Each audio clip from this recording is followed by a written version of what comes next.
এই দুইটি পাপের নিজস্ব ক্ষমতা আছে। শিরক কি করতে পারে?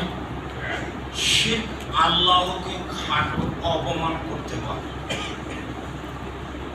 শিরক কি করতে পারে? শিরক মানুষের অতীতের নেকিকে নষ্ট করে দেয়। শিরক করলে তার এক নেকিও থাকবে না। বিদআত করলে কি হয়? বিদআত করলে মানুষের ইবাদত কবুল হয় না। বিদআত করলে আল্লাহ রাসূলকে খাটো করা হয়, অপমান করা হয়।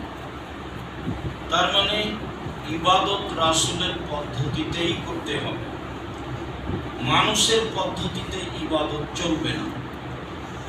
ঠিক তেমনি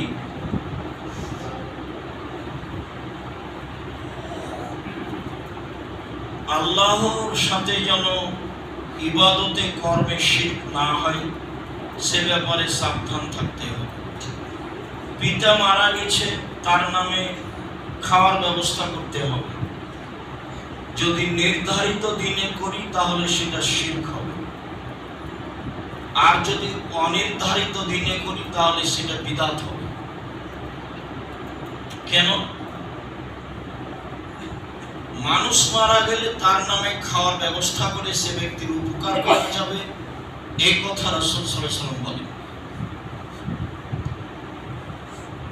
মানুষ মারা গেলে মানুষের জন্য তার কাছে নেকি পৌঁছানোর দুইটা পথ, একটা মুখের দোয়া আর একটা হলো দান।